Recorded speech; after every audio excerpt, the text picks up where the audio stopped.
Alright, my name is Sabina, and I'll be refuting the claim that the link between MMR vaccine and autism is unproven. My opponent's secondary claim is that bad science was used to come up with the link between autism and thimerosal, and the cause of autism is not vaccination. To begin, this claim is not an argument because there is no controversy over the fact that the link between the MMR vaccine and autism is unproven. In his speech, my opponent's claims are based on a controversy already solved. This case is based on the publication of an article which announced that there is a link between the MMR vaccine and autism. However, this article was rejected based on a conflict of interest of one of the researchers in the study. No studies since have proven a link between the MMR vaccine and autism. However, my opponent seems to conclude that there is no evidence which suggests a connection, a conclusion I would find inaccurate. So, to support the claim, I'm going to support. To refute the secondary claim, I'm going to support it by saying that just because he received funds for his research doesn't mean the research should be completely discredited. In the article, my opponents reject the study claiming that there was a conflict of interest. However, Wakefield, the doctor responsible for the alleged link, claims that there is no conflict of interest. And in my opinion, there is no valid proof to discount his claim concerning the conflict of interest. My opponent states that 11 of the 12 co-workers in the study withdrew their names from the study. All 12 of the doctors involved in the study are highly educated and credible sources, and during the time of the research had no knowledge of funding. Simon Murch, one of the leading doctors involved with Wakefield's research at the Royal Free, said that we never knew anything about the 55,000 euros. Taking the statement into account, other than Wakefield, the other 12 researchers had no conflict of interest and most likely conducted the research genuinely and accurately. Although 11 of the 12 co-workers took back their support when the funding was released, one must consider the possibility that they wanted to save their reputation and not be associated with bribery. Additionally, keep in mind that one co-worker who did not withdraw his name from the study, Dr. Peter Harvey. Dr. Peter Harvey is also highly educated and credible source, just like the rest of them.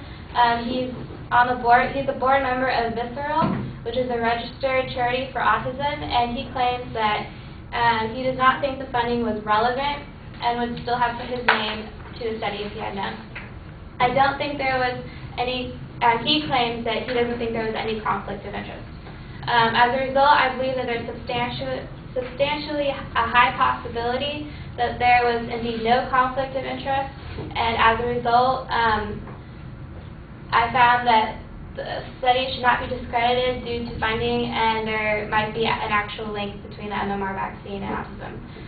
Also, my opponent goes on to support this fact through the article of Gazette by Mark Ross, which states that the autism increase is the result of broadening the criteria for diagnosis and identifying children with autism who would have been labeled with different diagnoses in the past. However, my opponent fails to acknowledge another important piece of this article. As you continue through the article, it states that David Mandel, an epidemiologist at the University of Pennsylvania Medical School, believes misdiagnosis in the past explains a part of the increase in autism numbers. However, Dr. Mandel also believes that the growth has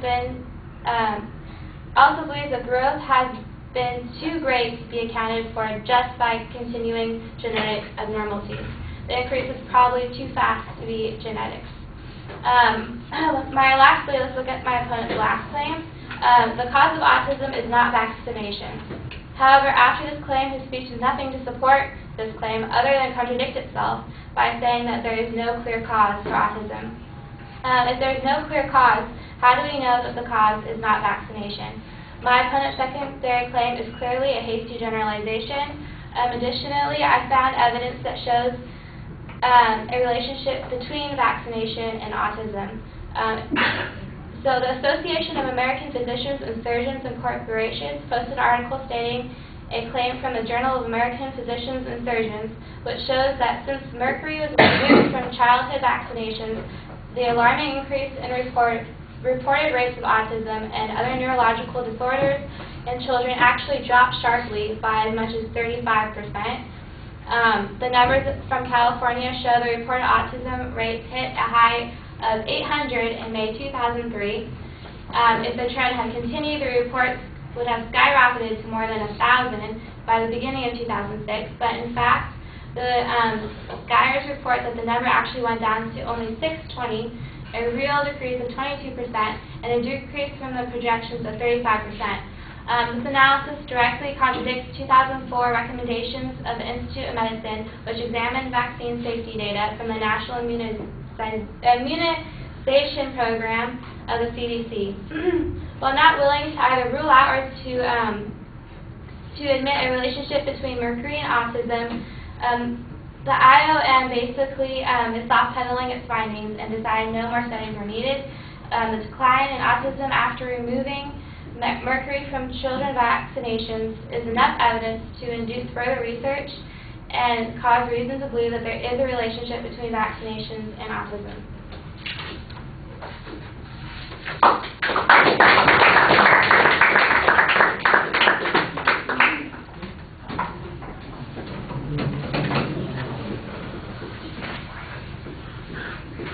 All right, it's interesting to get the contrasting responses here. In this particular situation, you are a little bit more direct in dealing with the claims of the advocate. You kind of explain why there's a non-argument on at the beginning, and then you focus on the advocate's secondary claims. I thought that the explanation about why the charge of bias on the study was nicely explained. Why, you know, this is a pretty straightforward way of trying to defend the one study that was discredited because of the accusations of conflict of interest, and I thought you made some pretty reasonable inferences on that. I don't know that they're convincing in light of some of the other information, but I thought that it was a good explanation. And then the second point that you get to, I think, clarifies this a little bit more, and that is that there is reason to believe that some relationship exists and that we ought to explore that relationship, and that rejecting the one study is not necessarily sufficient to show that no relationship exists. Again, you and I talked about this, the phrasing of the claim is a little bit problematic because it's that it's unproven. Well, if it was proven, there wouldn't be an argument. So, that it's unproven, but how unproven? Is it uncertain? I think that the advocates kind of right in the fence a little bit on this. They need to take a more affirmative position in their claim. All right, thank you.